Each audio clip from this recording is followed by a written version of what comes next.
The untold story of Sita. Sitayanam అసలైన రామాయణం. డీనా మిరియం. సీత త్యాగం. ఉదయమే వెళ్ళి సోమ ముందు కూర్చున్న మమ్మల్ని చూడగానే ఆమె హా అని ఆశ్చర్యపోయింది.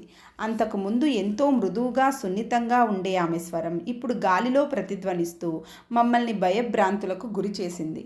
నేను దాదాపు గెంతినంత పని చేశాను. అతను మాతపై యుక్తి పన్నానని భావించాడు, కానీ యుక్తి అతనిపై పన్నబడింది. క్రితం రోజు విషాదాన్ని ధ్వనించిన సోమస్వరం ఈరోజు అలక్ష్యంగా మారింది. తను ఓడించబడాలంటే సీత లంకలో ప్రవేశించటం అవసరం అని అతనికి తెలియదు. అతను సీత వలలో పడింది అనుకుంటున్నాడు, కానీ అసలు వలలో పడింది తనే. తన ముందు ఏం పరుచుకొని ఉందో ఆమెకు తెలియదు, కానీ ఆమె భూమి మీదకు వచ్చింది ఇందుకోసమేనని, భూమిపైన పెరుగుతున్న ప్రతికూల శక్తులను వదిలించి భూమి మీద జీవరూపాలన్నింటికీ హాని చేస్తున్న ఆ శక్తులను తొలగించడమే తన కర్తవ్యం అని ఆమెకు తెలుసు. మాత అందరి ప్రయోజనాల కోసం లంకలోకి ప్రవేశించటమే ఆమె చేసిన గొప్ప త్యాగం. అయితే అదంతా ఆమె ప్రణాళిక ప్రకారమేనా? మా అమ్మ అపనమ్మకంతో గొనిగింది. అయోధ్యలో దీని గురించి మాట్లాడుకున్నారు, కానీ ఆ పుకార్లను ఎవ్వరూ నమ్మలేదు. సోమ తన ఆసనం పైనుంచి కొద్దిగా లేచి మా అమ్మ వైపు స్థిరంగా చూస్తూ, నేను మీకు చెప్పబోయేది అయోధ్యవాసులకు తెలియదు. వారు మహారాణి కష్టాలు వినడానికి సిద్ధంగా లేరు. కేవలం తమ మహారాజు ధైర్య సాహసాలు విజయాలు మాత్రమే మాట్లాడుతారు. దీనికి వారిని నేను నిందించటం లేదు. పోటు మారుతూ ఉంది. స్త్రీల స్థైర్య పరాక్రమాల గురించి భవిష్యత్తులో ఎవ్వరూ మాట్లాడరు. స్త్రీలు ఇప్పుడు ఛాయలోకి వెళ్తున్నారు. నేను ఇది అనేక మార్లు చూశాను. మాతకు అంతే. ఆమె ముఖం మృదువుగా మారి కొనసాగించింది. మాత అయోధ్యకు తిరిగి వచ్చిన తర్వాత తాను లంకలో గడిపిన రోజుల గురించి ఎన్నడూ మాట్లాడలేదు. నేను అనుకోవటం వాటి గురించి ఆమె శ్రీరామునికి కూడా చెప్పి ఉండదు. ఆమె కష్టాల గురించి మాట్లాడింది హనుమంతుడు ఒక్కడే. ఆయన వానర జాతికి చెందినవాడు. సీతారాముల ప్రణాళికను పూర్తి చేయటంలో తోడ్పడటానికై మహాదేవుడే వానర రూపం ధరించి వచ్చాడు. మాత హనుమల మధ్య పవిత్ర ప్రగాఢ బంధం ఉండేది. హనుమ మాత బిడ్డలాగా, ప్రేమ భక్తి కలిగిన బిడ్డలాగా ఉండేవాడు. ఆమెకు అవసరమైతే ఆయన విశ్వపు అంచుల వరకు వెళ్ళగలడు. మాత శరీరం వదిలిన తర్వాత ఈ కథలన్నీ నాకు ఆయనే చెప్పాడు. మాత తాను సాధించిన వాటి గురించి చాలా తక్కువ మాట్లాడేది. నేను పడిన కష్టాలన్నిటి గురించి ప్రజలకు తెలియవలసిన అవసరం లేదు అని, ఆ అవసరం ఉన్న వాళ్ళు తెలుసుకోగలరు అని హనుమకు చెప్పేది. నీవు నీ కుమార్తె ఇక్కడ ఉన్నవారు ఈ కథలు ఇంతకు ముందు విన్నవారు, ఆ యోగ్యత కలిగిన వారు కనుక వినిపిస్తున్నాను. నేను చుట్టూ చూడగా ఆ చిన్న కుటీరంలోని ఒక చిన్న ముని సమూహం వచ్చింది. నేను సోమతో ఎంతగా లీనమయ్యానంటే వారు వచ్చింది కూడా నాకు వినబడలేదు. వారు కళ్ళు మూసుకొని చేతులు కట్టుకొని మౌనంగా కూర్చున్నారు. ఆ మాటలు చెప్పిన తర్వాత సోమ నెమ్మదిగా కళ్ళు మూసుకొని క్రితం రోజు ఆగిన చోట మొదలుపెట్టింది. సీత రావణుని పుష్పక విమానంలోకి లాగబడిన తర్వాత రావణుని నుంచి తప్పించుకోవాలని చూసింది. అతను ఆమెపై ఒక చెయ్యి వేసి ఉంచడంతో మాతలో నేనెన్నడూ చూడని రౌద్రాన్ని చూశాను. అది ఆమె సాధారణ స్థితి కాదు. ఆమె భీకరంగా, నీకెంత ధైర్యం లేకపోతే నా మీద చెయ్యి వేస్తావు? నేను నీ రాక్షస గూటిలోకి వెళతాను, కానీ నువ్వు అపహరించటం వలన కాదు, నా ఇష్టపూర్వకంగా వెళతాను. ఎప్పుడూ ఎప్పటికీ నేను నీతో అపహరించబడను రావణా. ఆమె నుంచి వెలువడ్డ జ్వాలల వల్ల అతను వెనుకకు తగ్గాడు. తన నుంచి వచ్చినది ఏమిటో అతనికి తెలియదు. అది మాత హనుమతో చెప్పింది. కానీ ఆ అగ్నిజ్వాల రావటంతో మాత శరీరమంతా వేడెక్కింది. ఆమె ఆ ముందు రోజు శ్రీరామునితో మాట్లాడిన, నా కన్నీళ్లను ఆపే ప్రశాంతతవు నీవే, ప్రపంచం కోసం నేను పడే బాధను స్వస్థపరిచేది నీవే అన్న మాటలు జ్ఞాపకం వచ్చే వరకు ఆమె శాంతించలేదు. శ్రీరాముడు కుటీరం వద్దకు వచ్చేసరికి తనకు కనిపించదు అన్న ఆలోచన రావటంతోనే ఆమె వేదనతో కుప్పకూలింది. ఆమె హనుమతో తాను స్పృహ కోల్పోకుండా ఉండటానికి పోరాడాలి అని చెప్పింది. ఆమె జాగరూకతతో ఉండాలని ఆమెకు తెలుసు. తర్వాత ఆమె తమ ప్రియమిత్రుడు జటాయువు, రాబందు పక్షి వారి వెనుక ఎగరటం చూసింది. ఆమె రామా అని అరవటం విని విమానంలోకి ఈడ్చుకు రాబడటం అతడు చూశాడు. అతను సాహసంతో రావణునితో యుద్ధం చేశాడు, కానీ రావణుడు అతని రెక్కలు విరిచి చంపినంత పని చేశాడు. జటాయువు నేల మీదకు ఒరిగిపోయాడు. మాత తన చేయి విరిగినంతగా బాధతో ఏడ్చింది. అప్పుడు వాయుదేవుడు ఆమె మీదుగా వీచి ఆమెను సేద తీర్చి, బిడ్డ, ఇది నీ మొదటి నష్టం మాత్రమే, చివరిది కాదు. నువ్వు నీ కోసం ఏర్పరచుకున్న లక్ష్యం సాధించాలంటే ఎన్నో త్యాగాలు అవసరం అని పలికాడు. అది ఆమెకు తెలివి తెప్పించింది. వాళ్ళు లంకకు చేరబోయే ముందు రావణుడు ఆమెను బందీగా చూసి ఆమె చేతులకు సంకెళ్ళు వేయడానికి ప్రయత్నించగా ఆమె పోరాడింది. ఆమె నీతో రావడానికి నేను ఒప్పుకోకపోతే ప్రపంచంలోని ఏ సంఖ్యలు నన్ను బంధించలేవు అని చెప్పింది. వారు దిగిన తర్వాత ఆమె విమానం నుంచి బయటకు వచ్చి ఆమెను చూడడానికి వచ్చిన సమూహాలను సైనికులు పరివార సభ్యులు ముఖం మీద కట్టుతో శూర్పణఖలను చూసి ఆశ్చర్యపోయింది. వారు ఆ వాకిలి వద్దకు వెళ్ళగానే శూర్పణఖ ఆమె ముఖం మీద కొట్టి, ఇది నా ప్రతీకారం అంది. మత్తులో నడుస్తున్నట్లుగా మాత పెద్ద వాకిలి గుండా ఒక ప్రహారీ ఉన్న తోటలోకి ప్రవేశించింది. ఆమె తన ఆత్మనిగ్రహం తిరిగి తెచ్చుకొని తాను ఉండటానికి తగిన ప్రదేశాన్ని వెతకసాగింది. తోటకు చివరలో ఒక పెద్ద అశోక వృక్షం ఆమెను పిలుస్తున్నట్లు అనిపించింది.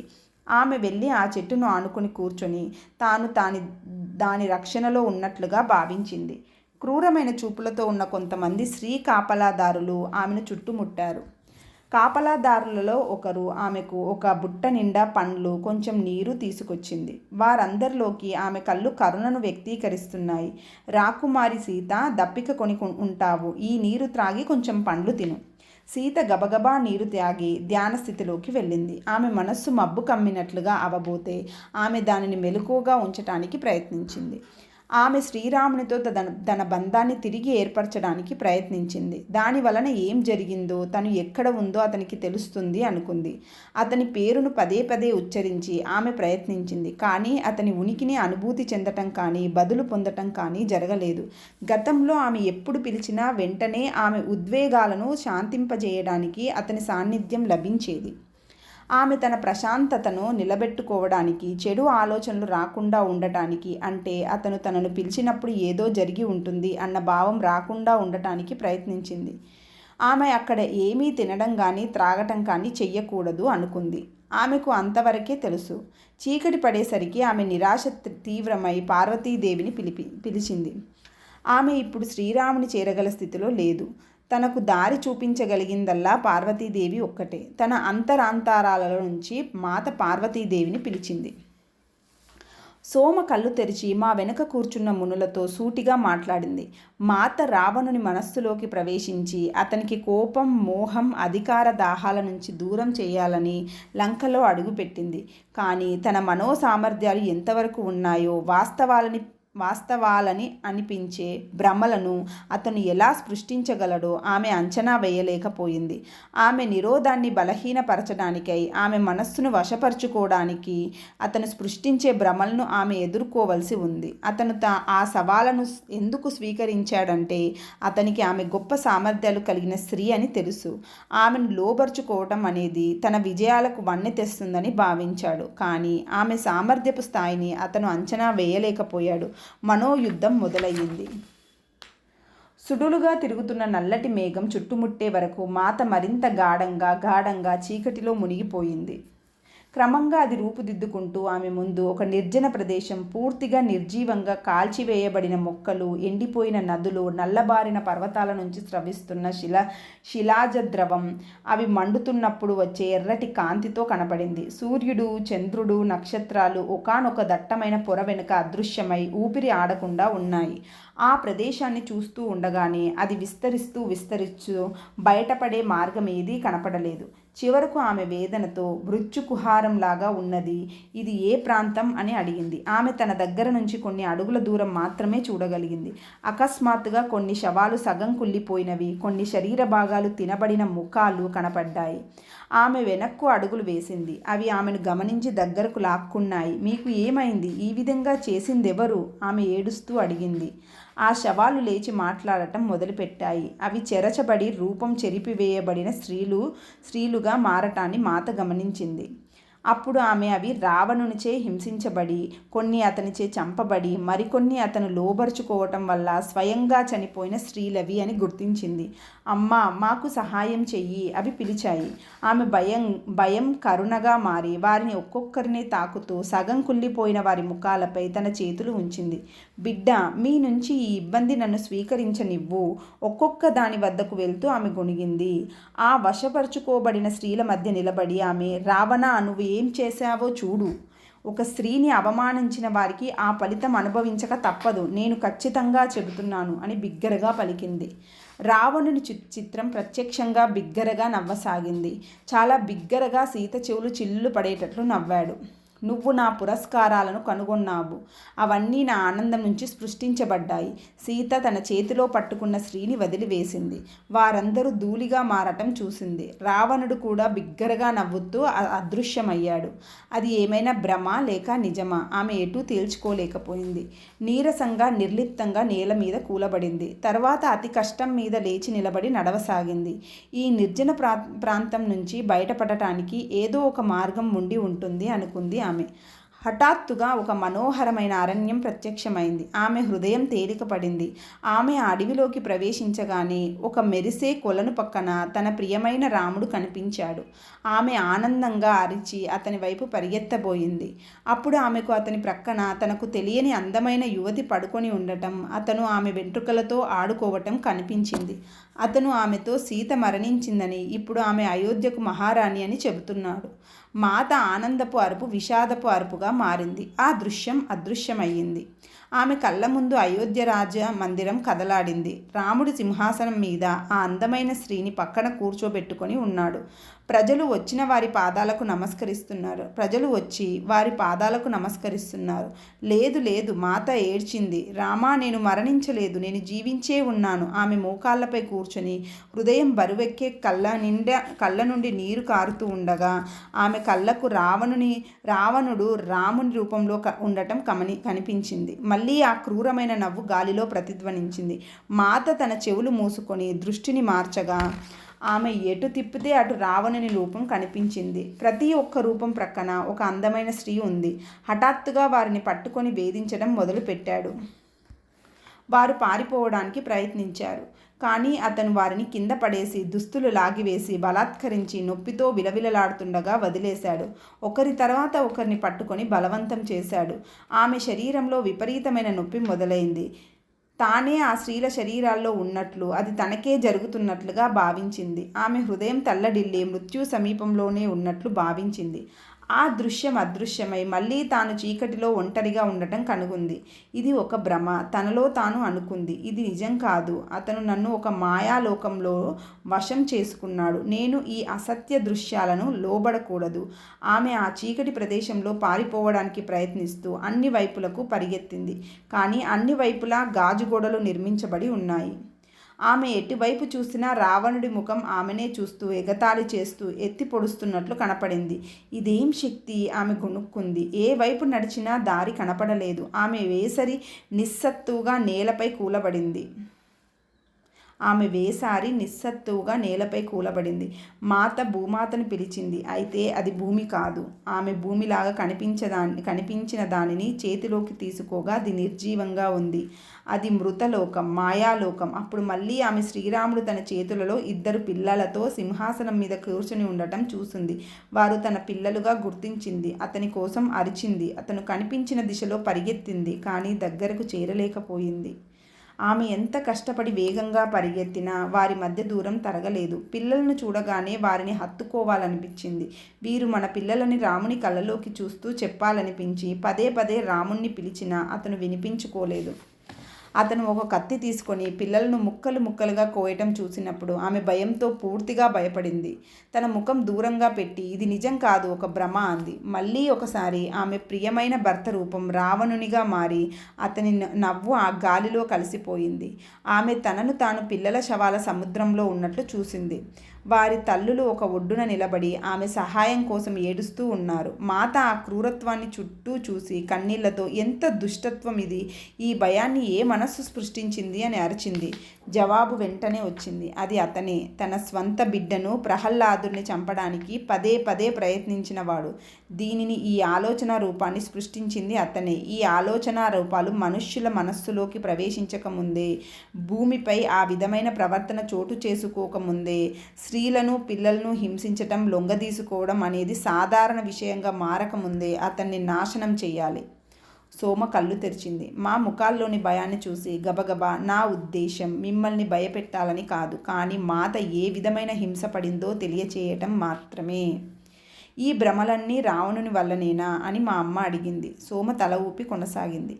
చూడండి, మాత రావణుని మనస్సులోకి ప్రవేశించాలి, కానీ అతను చాలా తెలివైనవాడు. ఆమె తన ఆలోచనలు చూడగలదని ఇప్పుడు అతనికి తెలుసు. అందువల్ల ఆమెను నీతి బాహ్యురాలిగా చేయటానికి అన్ని రకాల మాయలు సృష్టించడం ద్వారా ఆమెను బెదిరించే ప్రయత్నం చేశాడు.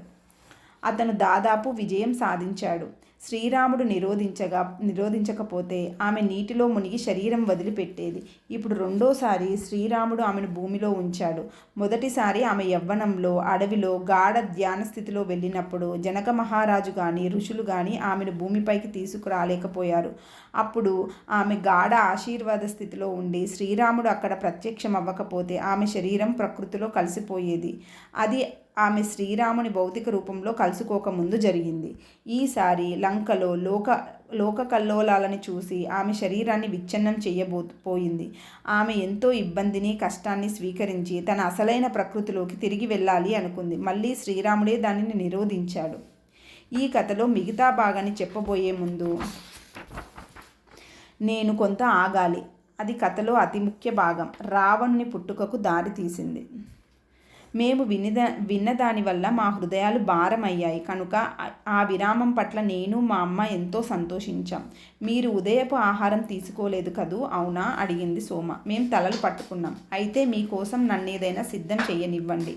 సూర్యదేవుడు ఇప్పటికే తన ప్రయాణ మధ్యలో ఉండి ఉంటాడు. ముందు మనం వెళ్ళి ఆయనకు ప్రణామాలు అర్పిద్దాం. అడవి జీవులన్నింటికీ ప్రణతులు అర్పిద్దాం. మనం ఎంతోసేపటి నుంచి లోపలే ఉండిపోయాం. హృదయాలు భారమయ్యాయి. కొనసాగబోయే ముందు వాటిని తేలికపరుద్దాం. మాత దానినే కోరుకుంటుంది. శాపవశాత్తు రావణ జననం. కథలో నేనిప్పుడు ఎక్కడున్నాను? మేం మళ్ళీ సోమ కుటీరంలో కూర్చున్నాం. బయట చాలా వేడిగా ఉండి అక్కడ తినలేకపోయాం. ఆమె ఏమైనా తయారు చేస్తానని పట్టుపట్టినా మేము ఈ వేడిలో పండ్లు, నీరు చాలు అన్నాం. మేము గబగబా వాటిని భుజించి ఆ చిన్న గదిలోకి తిరిగి వచ్చాం. ఆశ్చర్యకరంగా దానిలో ఎప్పుడూ చక్కటి గాలి వీస్తూ ఉంటుంది. సరే, ఇప్పుడు మాత గుర్తు చేసుకున్న జ్ఞాపకాన్ని వర్ణించబోతున్నాను, ఆమె కొనసాగించింది. కొన్ని యుగాల క్రిందట ఆమె నారాయణిగా ఉన్నప్పుడు శ్రీరాముడి దైవరూపమైన నారాయణునితో కలిసి నడుస్తూ ఉంది. వారు తమ స్వర్గధామం వైకుంఠంలో మౌనంగా నడుస్తూ పుష్ప సౌందర్యం గురించి ఆలోచనలు ప్రసరించుకుంటూ ఉండగా నిరంతరాయంగా ఆశీర్వాద తరంగాలు వారి మధ్య ప్రవహించాయి. ప్రతిరోజు క్రొత్త రకమైనవి కనిపించేవి. ఈ వేళ ఇంత వర్ణరహితంగా ఉందేమిటి అనుకున్నారు. వారు నడుస్తుండగా నారాయణుడు ఆమెతో బ్రహ్మ మానసపుత్రులైన ఆ నలుగురు ఈరోజు వచ్చారు అని ఆమెతో చెప్పారు. వారు మన దర్శనం కోసం ఎందుకు రాలేదు? ఆవిడ అడిగింది. వారు వచ్చారు, కానీ మన సేవకుడు జయుడు వారిని తిప్పి పంపాడా? ఆవిడ ఆశ్చర్యపోయింది. నారాయణుడు తన సంభాషణ కొనసాగిస్తూ, కుమారులు పిల్లల రూపంలో వచ్చారు. జయుడు మనల్ని ఆటంకపరచటం ఇష్టం లేక వారిని పంపించేశాడు అని చెప్పాడు. కానీ వాస్తవంలో అతను వారికి పట్ల ఉన్న ప్రేమ పట్ల ఈర్ష్య పెంచుకొని వారు మనల్ని చూడటాన్ని ఇష్టపడలేదు. సమయం చూసుకొని నేను అతనితో మాట్లాడుతాను. సుదూరంగా చూస్తూ నారాయణి ఋషికుమారులను గుర్తించింది. వారు వెళ్ళే వైపు మెరుస్తున్న కళ్ళతో చూస్తూ, మనం వారి వైపు వెళదాం. వారు మనతో ఎంతో చెప్పాలనుకున్నారు. వారిని మళ్ళీ కలుసుకోగలగటం ఎంత ఆనందదాయకం అని ఆమె అంటూ వారు ఆనందంతో ఆ నలుగురు ఋషుల వైపు నడిచారు. వారిలో ఒక ఋషి తలదించుకొని, నారాయణమూర్తి, మేము మీ దర్శనానికి రానందుకు మన్నించు అని వేడుకున్నాడు. నారాయణులు నవ్వుతూ చూడగా ఆ ఋషులు జరిగింది వారు గ్రహించారని అర్థం చేసుకున్నారు. మా సేవకుని దుష్ప్రవర్తనకు మన్నించండి, నారాయణుడు అన్నాడు.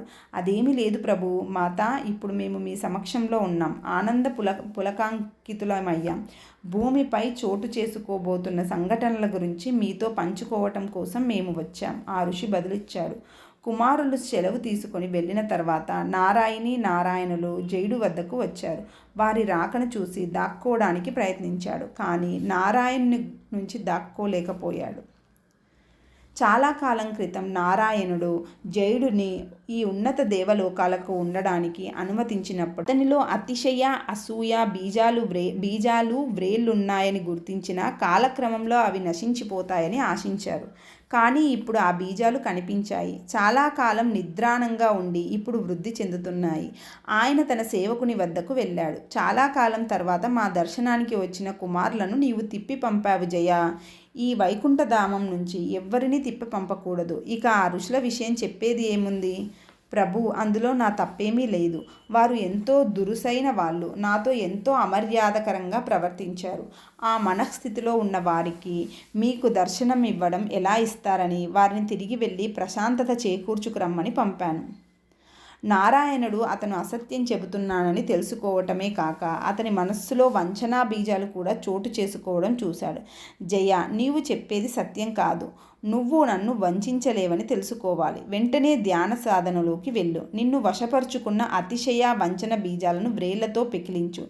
ఈ భ్రమల నుంచి విడుదల పొందకపోతే నువ్వు ఇక్కడ ఎంతో కాలం ఉండలేవు. జయుడు ఎక్కడకు వెళ్ళాలో, ఏ విధమైన ధ్యాన సాధన చెయ్యాలో ఆయన సూచించే దృశ్యాన్ని నారాయణి చూస్తూ ఉంది.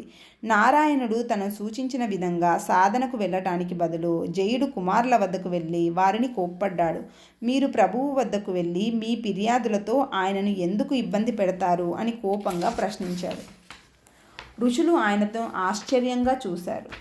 జరిగిందేమిటో వారికి తెలుసు. ప్రభువు అతన్ని ధ్యాన సాధనకు వెళ్ళమన్నాడని తెలుసు. అతను అన్నదాన్ని పట్టించుకోకుండా ఋషులలో ఒకరు అతనికి ధ్యాన సాధనలో మార్గం చూపబోయారు. అది జయుడికి కోపాన్ని తీవ్రతరం చేసింది. ఋషులు పరస్పరం చూసుకున్నారు. తర్వాత ఏం జరగబోతుందో గుర్తించారు. ఈ లోకంలో కోపానికి, అతిశయానికి తావే లేదు. ఉన్నత లోకాలు లేదా కారణ లోకాల్లో ప్రవేశించే వారికి ప్రతికూల ఉద్వేగాలన్నీ నశించిపోతాయి. ఒకవేళ ప్రతికూల ఉద్వేగాల ఛాయ ఏర్పడినా దానిని తప్పనిసరిగా పోగొట్టుకోవలసి ఉంటుంది. అలా అయితేనే అక్కడ వెలువడి సాంద్రత లోకాలను నిలిపి ఉంచే ఉన్నత ప్రకంపనలు కల్లోలానికి గురి కాకుండా ఉంటాయి. ఈ సూక్ష్మ ప్రకంపనాలకు అంతరాయం కలిగితే విశ్వమంతా ప్రతికూల తరంగాలు ప్రతిధ్వనిస్తాయి. నారాయణుడు ప్రత్యక్షమై జయునితో శాంతంగా చెప్పాడు. జయ, నువ్వు ఏం చేయాలి అన్న సలహా నేను నీకు ఇప్పటికే ఇచ్చాను. ఇప్పుడు మరోసారి చెబుతున్నాను. వెంటనే ధ్యాన స్థితిలోకి వెళ్ళి ప్రతి ఒక్క ప్రతికూల స్పందన కరిగిపోయేదాకా సాధన చెయ్యి. అప్పుడు నేను నీ వద్దకు వస్తాను. జయుడు నారాయణుని క్షమాపణ కోరి సెలవు తీసుకున్నాడు. ప్రభువు నన్ను ఇతరుల ముందు అగౌరవపరచవలసిన అగత్యం లేదు. ఆయన నన్ను అవమానించాడు అని తనలో తాను అనుకున్నాడు. అతనిలో స్వీయ జాలి వ్రేళ్ళనుకుంది. ప్రభువుతో నా బంధానికి గాడి ఏర్పరిచినందుకు ఆ ఋషులకు తగిన శాస్తి చేస్తాను అనుకున్నాడు. నారాయణుడు సూచించినట్లుగా అతడు ధ్యాన సాధన చేయకపోగా ఒక పథకం రచించటం మొదలుపెట్టాడు. అతను ఒంటరిగా కూర్చొని ఉండగా ఒక దేవతాశ్రీ బుట్టతో పండ్లు తీసుకొని వెళ్ళటం చూశాడు. అవి ఋషుల కోసమని భావించి అతను ఆమెను సమీపించాడు. ఆమె చాలా అందంగానూ ప్రశాంతంగానూ ఉంది. ఋషుల కోసం ఈ పండ్లు నన్ను తీసుకురానివ్వండి అన్నాడు. కానీ నిజంగా అతనికి తనను అవమానించటానికై కారణమైన వారికి పండ్లు తీసుకెళ్లే ఉద్దేశం లేదు. అది చూసిన ఆమె సందేహించింది. ఆ క్షణంలో అతనిలో మోహం తలెత్తింది. ఆ తలంలో అరుదుగా జరిగే చర్య అయిన అతని కోరికలోని తీవ్రత ఆమె దిగ్భ్రాంతికి చెంది వెనుకడుగు వేసింది.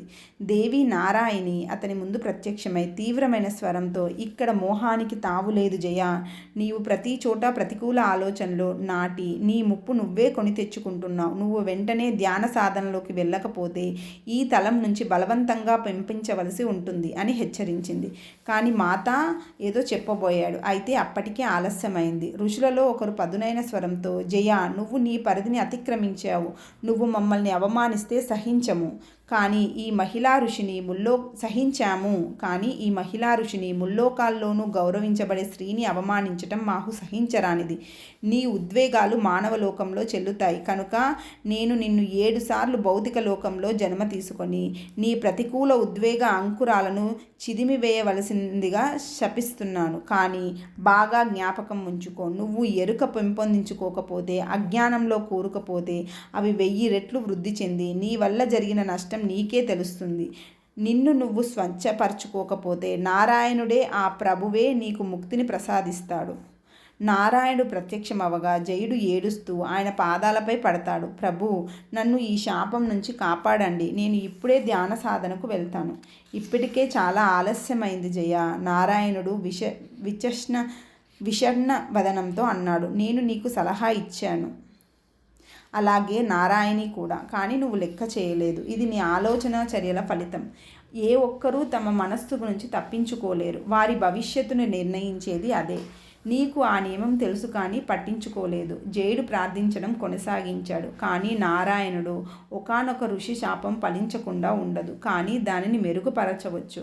కాల వ్యవధి తగ్గించబడి నువ్వు ఈ భ్రమలను సరిచేసుకోవటానికి భూమి మీద 3 జన్మలు మాత్రమే తీసుకోవచ్చు. కానీ నీ చర్యలు మాత్రమే నువ్వు మళ్ళీ ఇక్కడకు తిరిగి రాగలవా లేదా అన్నది నిర్ణయిస్తాయి.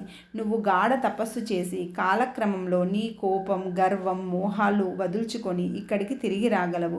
కానీ నువ్వు వాటిని పెరగనిచ్చి ప్రకృతి లోకానికి హాని చేస్తే నువ్వు తిరిగి రావటం సాధ్యపడదు. జయుడు మాత వైపు తిరిగి, అమ్మా, నన్ను త్రోసివేయవద్దు. నువ్వు దీనిని ఆపగలవు. నేనేం చెయ్యాలో చెప్పు. అతనిని కరుణాపూరిత దృక్కులతో చూస్తూ ఆమె, ఇప్పటికే నువ్వు ఎంతో హానికి కారణమయ్యావు. నీ ప్రతికూల ఆలోచనలు ఇప్పటికే సాంద్రత తలలోకి దిగి అస్థిరతను సృష్టిస్తున్నాయి. నీకు గొప్ప శక్తులు ఉన్నాయి జయ. వాటితో ఆ నష్టాన్ని తిప్పికొట్టగలవు. కానీ నువ్వు నీ హెచ్చరికను లక్ష్య పెట్టకపోతే గొప్ప సంక్షోభ బీజాలు నాటుతావు. భూమిని ఇంతకుముందు ఎన్నడూ ఎరగని సంక్షోభానికి గురి చేస్తావు. అప్పుడు నేను వచ్చి నిన్ను సరిచేయవలసి ఉంటుంది. అది భయంకర యుద్ధం. కనుక భూమి మీద విషయాలన్నింటికీ దూరంగా ధ్యాన సాధనలో ఉండమని కోరుతున్నాను. మహాదేవుణ్ణి ధ్యానించు. ఆయన నీ తపస్సులో నీకు తోవ చూపిస్తాడు అని బదులిచ్చింది.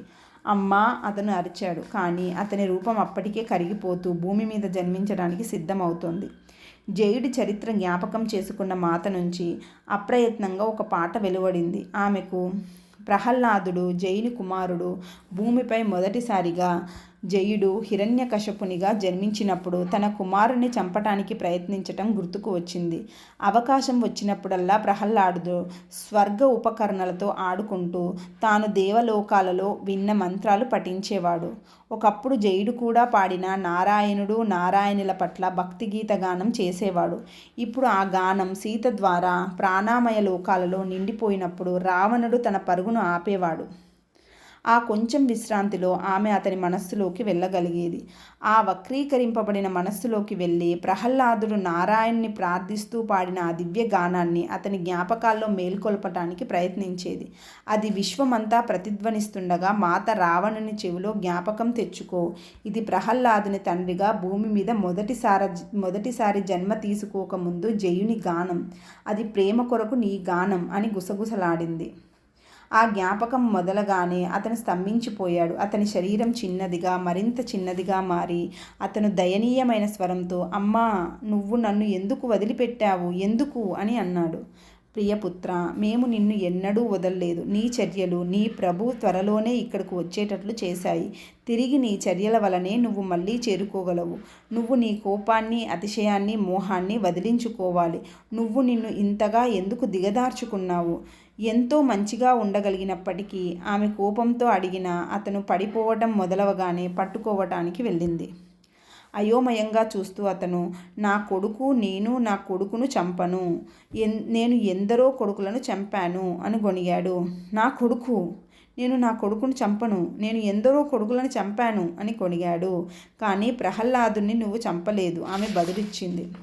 అతడికి రక్షించడానికి, నీకు ఆ పాపం చుట్టుకోకుండా ఉండటానికి నారాయణుడు వచ్చాడు.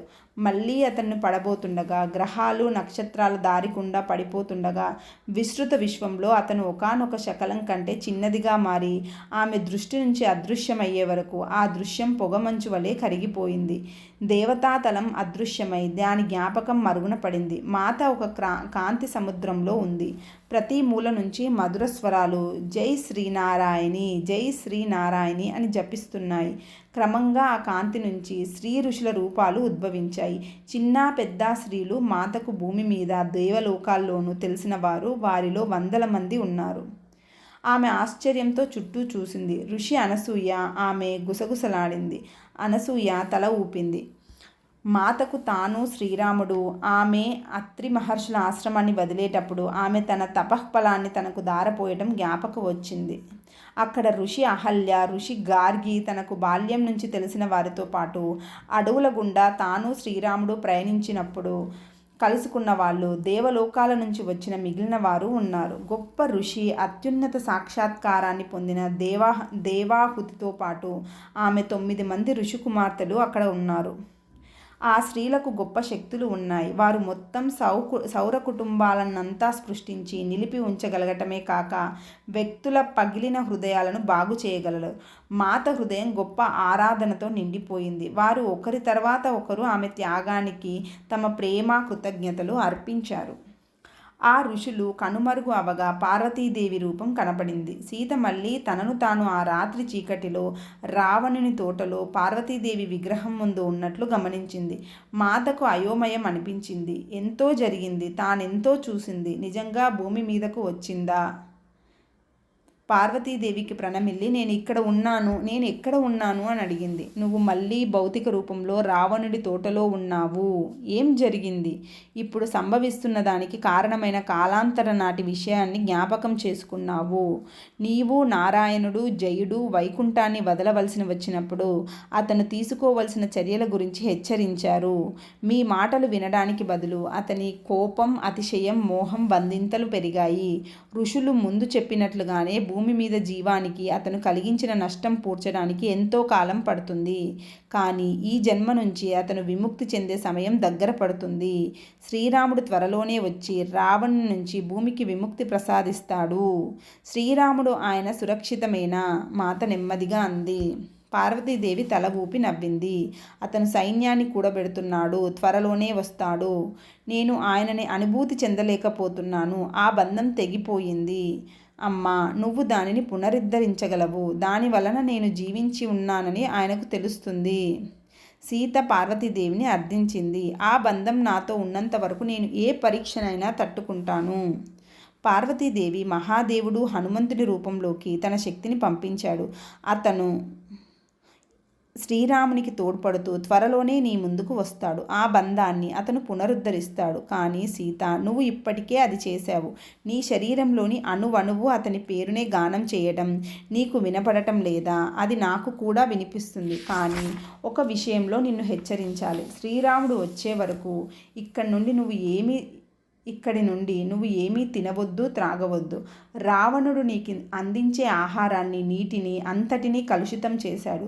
దాని వలన నిన్ను తన మాయాలోకాల్లో వశపరుచుకోవచ్చు. నీవు ఇక్కడికి రాగానే తాగిన నీటి వల్ల అతను మనస్సులో చేసే గారడిని రుచి చూశావు. అతని మాయా తీవ్రతను తెలుసుకోవటం నీకు అవసరం. ఆ అనుభవం ద్వారా నువ్వు అతను వశం చేసుకున్న ఎంతోమంది స్త్రీలకు స్వస్థత చేకూర్చి విడుదల కలిగించావు. అందుకే విశ్వంలోని ప్రతి వైపు నుంచి స్త్రీ ఋషులు వచ్చి నీ ముందు కూర్చున్నారు.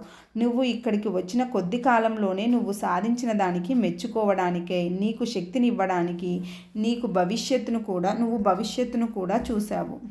ఈ ప్రపంచానికి అతని నుంచి విముక్తి కలిగించకపోతే ఇక్కడ అతని ఆలోచనలు అనేక రెట్లుగా పెంపొందుతాయి. కానీ అది శ్రీరాముని పని. ఆయన బయట నుంచి పని చేస్తే నువ్వు లోపల నుంచి చేస్తావు అంది. పార్వతీదేవి కొనసాగిస్తూ, ఎక్కువ సమయం ధ్యాన స్థితిలో ఉండు. కానీ ధ్యానంలో బాహ్య ప్రపంచపు చైతన్యాన్ని కోల్పోవద్దు. నువ్వు ఆహారం కానీ నీరు కానీ లేకపోయినా అమరత్వపు పానీయమైన అమృతంతో జీవిస్తావు. ఇక్కడ ఉన్నంతకాలం నిద్ర విడిచిపెట్టు. దాంతో నిన్ను నువ్వు రక్షించుకోగలుగుతావు. రావణుడు చాలా తెలివైనవాడు, ఎన్నో మాయాశక్తులు కలవాడు. నువ్వు ఇప్పటికే వాటిలో కొన్ని చూశావు. అతను నీలాగా జరుగుతున్న దానికి గల కారణాన్ని జ్ఞాపకం చేసుకోడు సరికదా?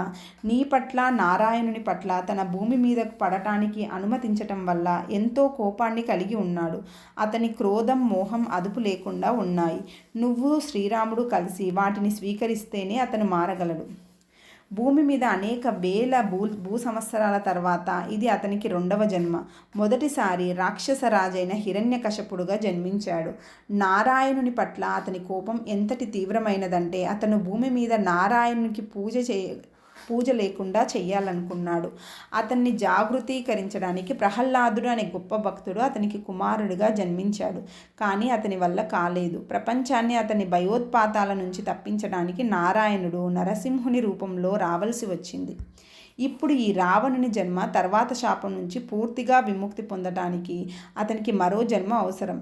ఇప్పుడు ఈ రావణుని జన్మ తర్వాత శాపం నుంచి పూర్తిగా విముక్తి పొందటానికి అతనికి మరో జన్మ అవసరం. అయితే సూక్ష్మ కారణ లోకాలలోకి తిరిగి రావటం అప్పుడే కుదరదు. అతని అహపు ఛాయ తొలగే వరకు అది సాధ్యం కాదు. అతని ప్రతికూల ఆలోచనలు, ఉద్వేగాల మొగ్గలు కూడా ఎంతో నష్టం కలిగించగలవో మనం చూసాం. మాత, ఇదంతా లోనికి తీసుకో. స్వర్గలోక జ్ఞాపకాలు దూరమయ్యాయి తప్ప ముగిసిపోలేదు. ఆమె తన వాస్తవ ప్రకృతిని, శ్రీరాముణ్ణి జ్ఞాపకం చేసుకొని వారెందుకు జన్మ తీసుకున్నారో గుర్తు చేసుకుంది. రావణుని కోసం మాత్రమే కాదు, కాలచక్రాలు తిరగడంలో తోడ్పడటానికి, భవిష్యత్తులో నిర్దేశకత్వం వహించే మానవ ప్రవర్తనలోని నూతన ధోరణులను ఏర్పరచడానికి, మానవ నాగరికత ఆకాంక్షించే పద్ధతిని ఏర్పరచటంలో వారి సామర్థ్యాన్ని రావణుడు నిరోధిస్తున్నాడు. ఒకానొక మానవ తండ్రికి, రాక్షస తల్లికి జన్మించిన అతడు భూమిని రాక్షస తలంగా మార్చాలని కోరుకుంటూ దానిని వశపరుచుకొని మానవాళిని భయం ద్వారా తన గుప్పెట్లో పెట్టుకున్నాడు. అది అలా జరగకూడదు. అందుకే ఆమె అతని రాజ్యంలో ప్రవేశించడానికి ఒప్పుకుంది. దానివల్ల శ్రీరాముడు జరగవలసిన దానిని జరిపిస్తాడు. ఇక నేను సెలవు తీసుకుంటాను, చెప్పింది పార్వతీదేవి. విరామ సమయం వస్తుంది. నేను ఎంతో దూరంలో లేను. నువ్వు తీసుకోగలిగిన రూపంలో అప్పుడప్పుడు వస్తాను. నువ్వు తెలుసుకోగలిగిన రూపంలో అప్పుడప్పుడు వస్తాను. మాత తన కృతజ్ఞతలు వ్యక్తీకరించబోయింది. కానీ పార్వతీదేవి ఆమెను ఆపి, నువ్వు నా బాధను పంచుకున్నావు కనుక నేను నీ కష్టంలో నీతో ఉంటాను. పార్వతీదేవి కుమారుడు గణేశుని తల తెగగొట్టబడినప్పుడు తాను వెళ్ళిన సంగతి మాత జ్ఞాపకం చేసుకుంది. పార్వతీదేవి కోపంతో, దుఃఖంతో భూమిలోకి దిగబడినప్పుడు ఆమె పార్వతిని పట్టుకుంది. సూక్ష్మలోకాల గుండా ఆమెను అనుసరిస్తూ ఆమె కుమారుని ఆత్మను అన్వేషిస్తూ వెళ్ళింది. దానివలన అతను తన శరీర రూపంలోకి తిరిగి రాగలిగాడు. ఆమె చిన్ని గణేశుణ్ణి ప్రేమించింది. పార్వతీదేవి బాధను తనదిగా భావించింది. తమ ఇద్దరి మధ్య ఇప్పుడు ఒక గాఢ బంధం ఏర్పడిందని గుర్తు చేసుకున్న మాత నవ్వి తల ఊపింది. అప్పుడు పార్వతీదేవి చిన్న తెల్ల పక్షిగా మారి సీత కూర్చున్న అశోక వృక్షపు చిటారు కొమ్మన వాలింది. ఆ పక్షిని చూస్తూ మాత, నీ సాన్నిధ్యం వల్ల ఈ వృక్షం ఆశీర్వదించబడింది అనుకుంది ఆ పక్షిని చూస్తూ. అంతవరకు నిద్రపోయిన కాపలా వాళ్ళు అప్పుడే కదలటం మొదలుపెట్టారు. తాను వచ్చి ఎంత సమయం అయ్యిందో మాతకు తెలియదు. తాను ఆ చెట్టు కింద కూర్చున్నప్పటి నుంచి మొట్టమొదటిసారిగా ఇప్పుడే కళ్ళు తెరిచింది. అది చూసి ఆమెకు ఆహారం, నీరు అందించిన కాపలాశ్రీ, సీత, నువ్వు తిరిగి ఈ లోకంలోకి వచ్చావా? నువ్వు ఆ నిర్ఘాంతత నుంచి ఎప్పటికీ కోలుకోలేవేమేమో అనుకున్నాము అంది. నేను ఇక్కడ ఎంతసేపటి నుంచి ఉన్నాను? మాత అడిగింది. అనేక వారాలుగా నువ్వు ధ్యాన స్థితిలోనూ లేదా స్పృహలేని స్థితిలోనూ ఉన్నావు. రావణుడు నిన్ను చూడటం కోసం ప్రతిరోజు వచ్చేవాడు. అయితే నిన్ను బందీ చేయటం వల్ల నువ్వు గాఢ నిర్ఘాంతతకు లోనయ్యావని చెప్పాడు. నేను ప్రతిరోజు నీ కోసం ఆహారాన్ని, నీటిని తెస్తున్నాను. కానీ నువ్వు ఏదీ ముట్టుకోలేదు. ఆహారం లేక నువ్వు మరణిస్తావేమోనని నేను భయపడ్డాను. నేను మాత్రమే నిన్ను చేరగలననిపిస్తుంది. నీ చుట్టూ ఏదో శక్తి చుట్టి ఉండి మిగిలిన వారెవ్వరినీ నిన్ను చేరకుండా నిరోధిస్తుంది. నీకు చాలా ఆకలిగా ఉండి ఉంటుంది. నేను నీ కోసం కొన్ని పండ్లు, నీరు తెస్తాను అంది. మాత తల పంకిస్తూ, నాకు ఆహారంతో పని లేదు. నీ దయకు నా కృతజ్ఞతలు. నీ పేరేమిటి అని అడిగింది. త్రిజట. ఇదంతా పూర్తయ్యాక కూడా నేను నిన్ను జ్ఞాపకం ఉంచుకుంటాను. సీత, నేను నిన్ను హెచ్చరించాలనుకుంటున్నాను. రావణుని సహనాన్ని పరీక్షించకు. అతన్ని కోపగించుకోకుండా ఉండాలంటే అతనికి కావాల్సింది చెయ్యటం ఉత్తమమైన పని. లంక అంతటికీ తెలుసు. మాతకు అతని కోపాన్ని జ్ఞాపకం చేసుకోవాల్సిన అవసరం లేదు. ఆమె తాను అతని చీకటి లోకంలో అనుభూతి చెందిన దృశ్యాలను అస్పష్టంగా జ్ఞాపకం చేసుకుంది. కొంచెం సేపటి తర్వాత రావణుడు వచ్చి ఆమెను ఎగతాళి చేయసాగాడు. నిన్ను బందీగా తీసుకొచ్చినప్పుడు పొందిన నిర్ఘాంత నుంచి బయటపడినందుకు సంతోషిస్తున్నాను. కానీ ఇప్పటికీ నువ్వు ఆహారం తీసుకోవడం లేదని విన్నాను. ఆకలితో మాడి చద్దామని అనుకుంటున్నావా సీత? నువ్వు మరణమే కోరుకుంటే దానిని వెంటనే అందిస్తాను అంటూ ఖడ్గం లేపాడు. మాత తన చూపులు దూరంగా తిప్పుకుంది. ఆమె అతని వైపు చూడకుండానే శాంతస్వరంతో బదిలిచ్చింది. నాకు మరణించే ఉద్దేశమే లేదు రావణ. నేను ఇంతకు ముందే చెప్పినట్లు నేను నీ బందీని కాదు. జరుగుతున్నదంతా నీ విముక్తికే. నువ్వు నీ కోపం, అతిశయం, మోహాల నుంచి విడుదల పొందటంలో తోడ్పడటానికి. అతను బిగ్గరగా నవ్వాడు. నా విముక్తి ముందు నువ్వు నీ విడుదల సంగతి ఆలోచించు. జీవించి ఉండగా నువ్వు ఇక్కడి నుంచి వెళతావో లేదో చూడు. మాత ఏమీ మాట్లాడకుండా కళ్ళు మూసుకొని ధ్యానస్థితిలోకి వెళ్ళింది. రావణుడు మాత వద్దకు వచ్చి ప్రతిసారి ఆమెకు పార్వతీదేవి అతని మాయాశక్తుల గురించి చెప్పినది జ్ఞాపకం వచ్చి ఆమె హృదయం తల్లడిల్లేది. ప్రతిరోజు వచ్చి ఆమె భర్త మరణం తొందరలోనే ఉందని చెప్పి ఆమెను బాధించేవాడు. అన్ని రకాల మాయలు ప్రయోగించి చూశాడు. కానీ ఫలితం లేకపోవడం వల్ల అతని ఆవేశం ఉప్పొంగి ఆమెకు భౌతికంగా హాని చెయ్యాలని ప్రయత్నించేవాడు. కానీ సఫలం కాలేదు. ఆమె చుట్టూ ఒక మార్మిక రక్షణా శక్తి ఉండి ఆమె శరీరం మీదకు ఏ ఆయుధాన్ని రానిచ్చేది కాదు. రోజులు గడిచే కొద్దీ ఆహారం, నీరు, నిద్ర లేకపోయినా ఆమె శక్తి తగ్గకపోవటాన్ని గమనించిన రావణుడు మరింత కోపంగా మారి ఆమెపై శత్రుత్వం పెంచుకున్నాడు. తన క్రూరత్వం ముందు అంత శాంతంగా, స్థిరంగా ఉండగలిగిన ఆమె ఎవరై ఉంటుంది? రోజుల తరబడి ఏ ఆహారం లేకుండా ఎలా నిలిచి ఉంది? అతను తన గురించి నేను దశాబ్దాల తరబడి గాఢ ధ్యానాలు చేసిన క్రమశిక్షణ కలిగిన ఋషిని అనుకునేవాడు. కానీ ఒక సాధారణ స్త్రీ తనను ఎదిరించి స్వంతగా ఎలా నిలబడింది? ఆమె ఇచ్ఛను భగ్నం చేయాలని నిశ్చయించుకున్నాడు. కానీ మాత మనస్సులో వేరే ఆలోచన ఉంది. ఆమె అతనిలో కామాతురాతకు, అందరినీ లోబర్చుకోవాలన్న కోరికకు, అధికార దాహానికి పశ్చాత్తాపపడేటట్లు చేయాలనుకుంది. కాలం ఏర్పడిన నాటి నుంచి మన వ్యామోహాన్ని ఆపుకోలేని పురుషులు స్త్రీలను చేరటం ఎప్పుడూ ఉంది. అయితే అటువంటి సంఘటనలు చెదురుమదురుగా జరిగేవి. వారి పట్ల కఠినంగా వ్యవహరించేవారు. కానీ రావణుడు ఒక కొత్త ప్రవర్తనా పద్ధతిని ఏర్పరిచాడు. అది అధికారం కోసం స్త్రీలపై ఆధిపత్యాన్ని అనుమతించింది. అతను తన శక్తిని ఉపయోగించి మరింతగా స్త్రీలను నోబర్చుకోవడానికి దారితీసి స్త్రీలకు న్యాయం జరిగే అవకాశమే లేకుండా పోయింది. ఈ విధమైన ప్రవర్తనను ప్రపంచంలోకి అనుమతిస్తే కాలక్రమంలో అది స్త్రీలు అణగదొక్కబడటానికి దారితీస్తుంది. ఈ విషయం మాతను ఎక్కువగా బాధించేది. ఒకానొక రాత్రి ఆమె గాఢ ధ్యాన స్థితిలో ఉండగా భవిష్యత్ ద్వారాలు ఆమె ముందు తెరుచుకున్నాయి. మాత స్త్రీలు క్రమంగా అణచివేతకు గురి అవ్వటం చూసింది. ఆమెకు ఒకరోజు సుదూర భవిష్యత్తులో తల్లులు తమ గర్భంలోని ఆడ శిశువులను విలువలేని వారిగా భావించి చంపివేస్తారు. భర్తలు తమ భార్యలను ఇంటికే పరిమితం చేసి వారిని నీచమైన పనులకు అప్పజెప్తున్నారు. స్త్రీలకు విద్య కానీ, సంపద కానీ పొందే అవకాశం ఉండదు. వారు తమ ఆత్మవిశ్వాసాన్ని కోల్పోవడంతో ఆత్మాన్యూనతను పెంపొందించుకుంటారు. వారికి తమ భౌతిక సౌందర్యం వల్ల మాత్రమే విలువ ఉంటుంది. కానీ వారి వివేకం లేక విజయాల వల్ల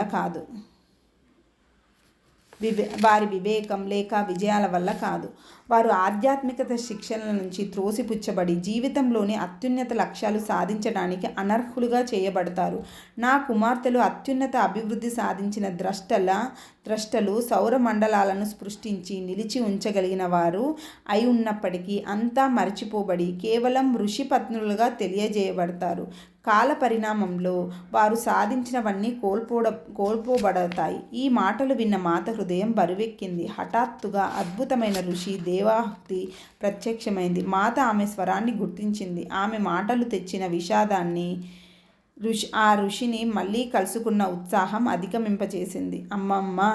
ఆమె ఆశ్చర్యంతో ఇది నువ్వేనా అంది. గాలిలో కూర్చొని ధ్యానం చేస్తున్న దేవాహుతిని మాత చాలాసేపు చూస్తూ కూర్చుంది.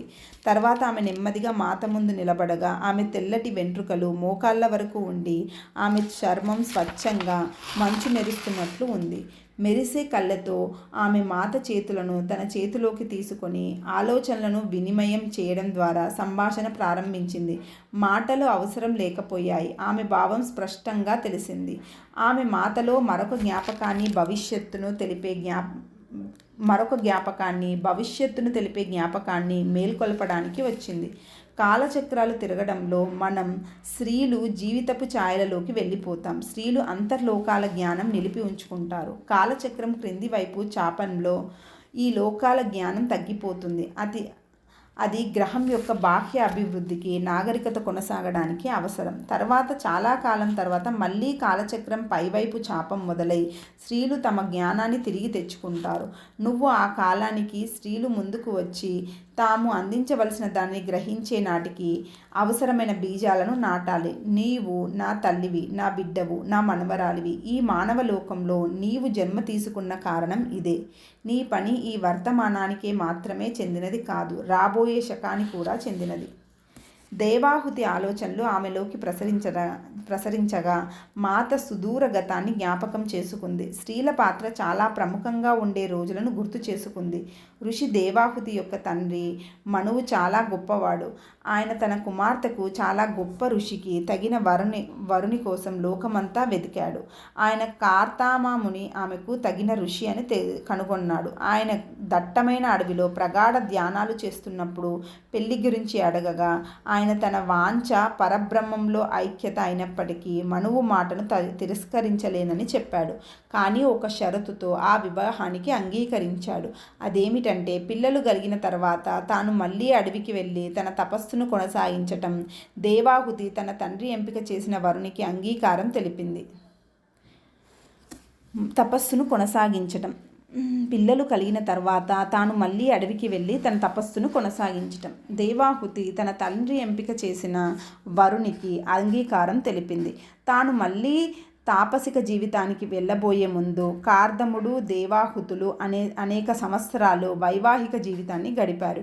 ఆమె 7 కుమార్తెలు కళ, అనసూయ, శ్రద్ధ, హావిర్భు, గీత, క్రియా, ఖ్యాతి, అరుంధతి మరి శాంతిలకు జన్మనిచ్చింది.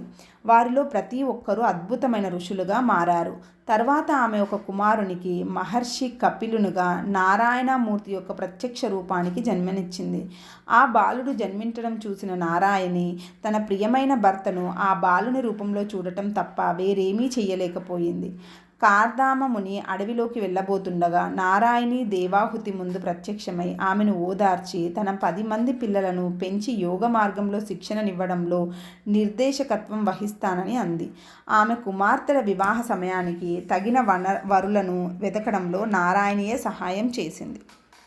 దేవాహుతి కుమార్తెలలో ఒకరి ఋషి ఖ్యాతికి ఒక సున్నితమైన దయాపూరిత ధోరణి ఉండేది. ఆమె దృష్టి ఎప్పుడూ అంతర్లోకాలపై ఉండేది. నారాయణికి ఆమె పట్ల గాఢ ఆప్యాయత ఉండి ఆమెకు ఉన్నత సూక్ష్మ లోకాలలో ప్రవేశించే విధానాన్ని నేర్పింది. ఋషి ఖ్యాతికి భృగు మహర్షితో వివాహమైన తర్వాత వారు మానవ లోకానికి కొంత జ్ఞానం తీసుకురావడంలో నారాయణి సహాయాన్ని ఆర్థించడానికై దేవలోకమైన వైకుంఠానికి వెళ్ళారు. వారి చర్చల మధ్యలో ఋషి ఖ్యాతి నారాయణి వివేకాన్ని స్వీకరించగా భృగు మహర్షి ఆమె అందాన్ని గ్రహించాడు.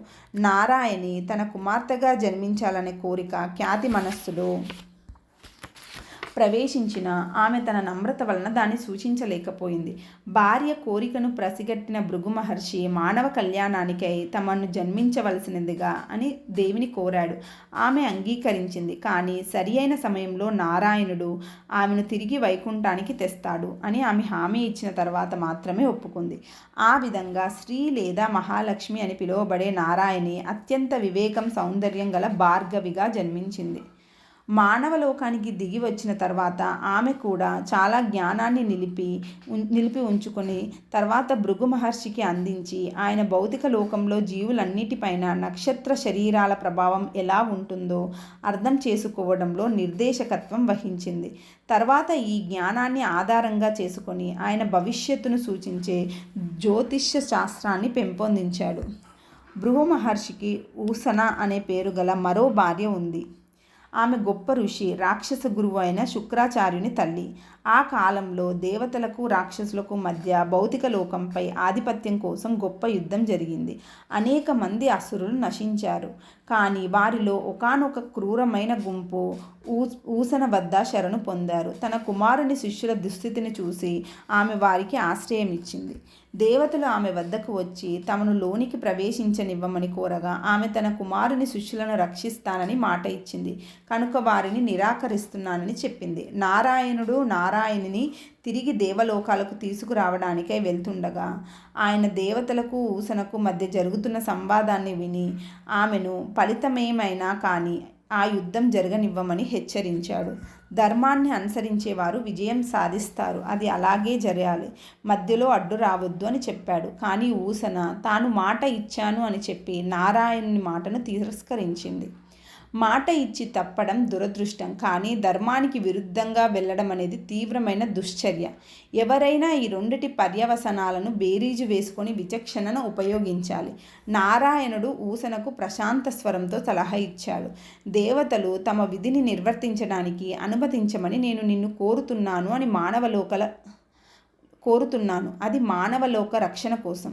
ఊసన మొండితనం నారాయణి క్లిష్ట పరిస్థితిలోకి నెట్టింది. అప్పుడే భార్గవి వచ్చింది. విషయాన్ని గ్రహించి ఊసన వద్దకు వెళ్ళి బ్రతిమాలుతూ, మాత, వారిని రానివ్వకపోతే నువ్వు నీ ప్రాణాలు కోల్పోతావు. నువ్వు అసురులకు ఇచ్చిన వాగ్దానం నుంచి నిన్ను నేను విడిపిస్తాను. వారు ఎంతోమందిని ఘోరంగా చంపారు. న్యాయం జరగబోతున్నప్పుడు నువ్వు అడ్డు రావద్దు. దానిని చూసి తాను బయటపడే మార్గం లేక ఊసన నారాయణ్ణి బ్రతిమాలుతూ, ప్రభు, నేను భౌతిక రూపాన్ని వదిలే సమయం ఆసన్నమైంది. మీ చేతులలో మరణించాలన్నది నా కోరిక. ఈ క్లిష్ట పరిస్థితి నుంచి బయటపడటంలో నాకు తోడ్పడండి. నేను నా మాట తప్పలేను, అలాగని ధర్మహానిని కూడా అంగీకరించలేను. నేను మీకు ఆధీనమవుతున్నాను. ఆ క్షణంలో నారాయణుడు దిగివచ్చి ఆమె శరీరం నుంచి ఆత్మను సున్నితంగా వేరు చేసి ఆమెను ఏమీ చేయలేకపోయానన్న బాధ నుంచి తప్పించాడు. ఆ తర్వాత దేవతలకు రాక్షసులకు వధించటానికి అనుమతి ఇచ్చాడు. అప్పుడు ఈ ఘోర కృత్యం చేసేటప్పుడు దేవతల అరుపులకు భృగు మహర్షి ధ్యానస్థితి నుంచి బయటికి వచ్చాడు. తన భార్య మరణించడం చూసి ఆయన ఏడుస్తూ ఆకాశంలోకి చూస్తూ, ఇది చేసిన వారు ఎవరైనా అతను కూడా నాలాగే తన ప్రియమైన వారి వియోగం అనుభవించెదరుగాక అని శపించాడు. అతని శాపానికి ఆకాశం బ్రద్దలై విచ్చుకుంది. అంత గాఢతతో ఆ మాటలు పలకబడ్డాయి. భృగు మహర్షి అప్పుడే ధ్యానం నుంచి రావటం వలన, తపస్సు ద్వారా అతను ఉన్నత శక్తులు పొంది ఉండటం వలన అలా జరిగింది. నారాయణుడు నీడ నుంచి వెలిగి వచ్చి భృగుని విచారాన్ని అనుభవిస్తూ, నేను నీ బాధను నాలోకి స్వీకరిస్తున్నాను, నీ శాపాన్ని అంగీకరిస్తున్నాను ఋషివర్య అన్నాడు. తాను చేసిందేమిటో గుర్తించి ఆయన నారాయణుని పాదాలపై పడి, లేదు, అది మీరు అని నేను గుర్తించలేదు ప్రభు. దయచేసి నా శాపాన్ని ఉపహరించుకోవటంలో సహాయం చేయండి. అతనిని మెల్లగా లేవనెత్తుతూ నారాయణుడు, నేను నీ బాధను తొలగిస్తాను, నా హృదయంలోకి స్వీకరిస్తాను. భవిష్యత్తులో నేను నారాయణి ఇద్దరము మానవ రూపం ధరించినప్పుడు ఆ శాపాన్ని అనుభవిస్తాము. తన తండ్రి ఆగ్రహానికి ఆందోళన చెంది ఉన్న భార్గవి నారాయణి వైపు కృతజ్ఞతను చూసింది. తండ్రి వేదనను ఆమె ఆనందంగా స్వీకరించి ఉండేది, కానీ అది ఆయన ఆగ్రహంగా మారటంతో నిస్సహాయురాలైంది. భృగుని మొదటి భార్య ఖ్యాతి ముల్లోకాలలోనూ ప్రతిధ్వనించిన ఆ శాపానికి తన ధ్యాన సాధన నుంచి వెలుగులోకి వచ్చి వారు ఉన్న చోటికి గబగబా వచ్చింది. జరిగిందేమిటో గుర్తించి ఆమె తన భర్తను నిందిస్తూ, నువ్వు నారాయణుని శపిస్తూ నీ కుమార్తెను కూడా శపించావు. ఏ తండ్రి అయినా ఈ విధంగా చేస్తాడా అంది. అది భృగు మహర్షిని తాకి అప్పుడు నారాయణుడు తన భార్య నుంచి విడిపోవటం అంటే తన కుమార్తెకు కూడా అంతే బాధ కలిగించటం అని అర్థమైంది. ఆమెను తన చేతిలోకి తీసుకొని క్షమించమని అర్థించి తన శాపాన్ని ఉపసంహరించుకుంటానని మళ్ళీ అడిగాడు. ఒకానొక ఋషి శాపం ఎన్నటికీ ఫలించకుండా ఉండదు, బదులిచ్చాడు నారాయణుడు సున్నితంగా. అయితే దాని తీవ్రతను తగ్గించవచ్చు అంది ఋషి ఖ్యాతి. అది తాత్కాలికంగా ఎడబాటుగాను లోక కళ్యాణం కోసం మీరు కోరుకున్నప్పుడు వాస్తవీకరించబడుతుంది. సరి అయిన సమయంలో మీరు అన్నట్లే అది జరగబడుతుంది నారాయణుడు బదులిచ్చాడు. తర్వాత భార్గవి వైపు తిరిగి, పద మనం తిరిగి వెళ్ళే సమయం ఆసన్నమైంది అన్నాడు. భార్గవి భృగు మహర్షికి ఋషి ఖ్యాతికి పాద నమస్కారం చేసింది.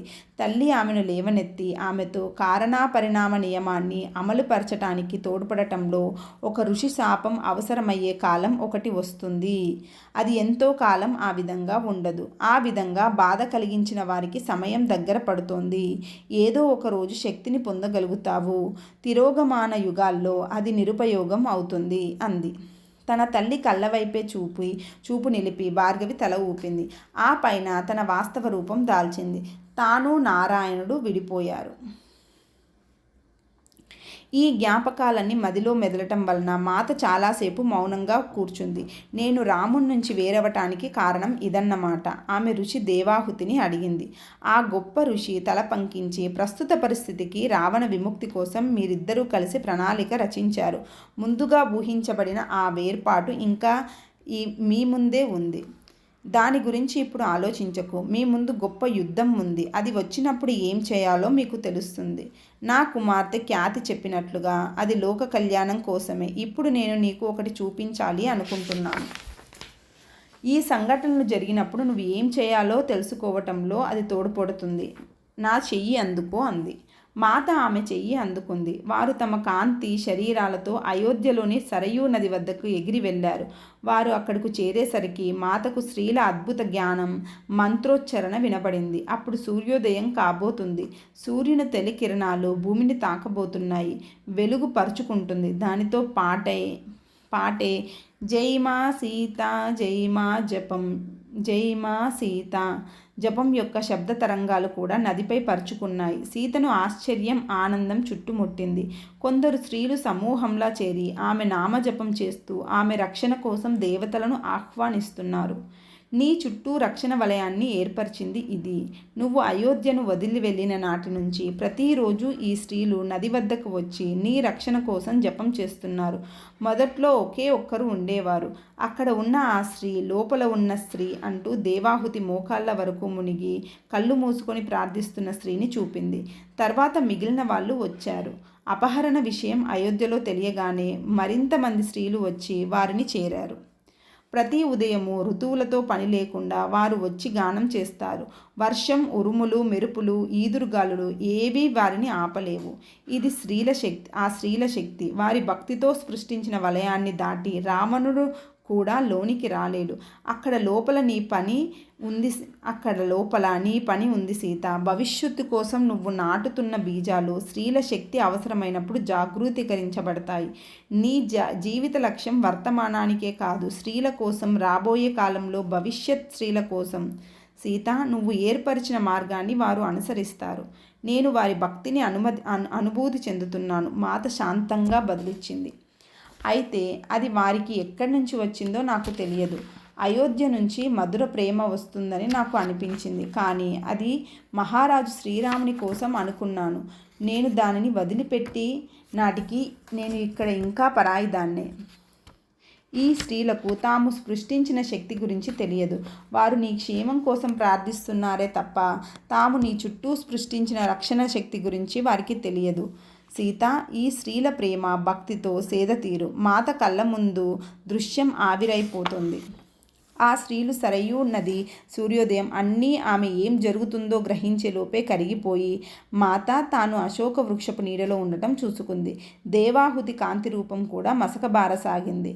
మా అమ్మ, వదిలి వెళ్ళకు, మాత విహ్వలతతో పిలిచింది. మహర్షి దేవాహుతులపైన వారు మానవాళికి అందించిన బహుమానాల వల్ల వారిపై ప్రేమ పొంగి పొర్లగా.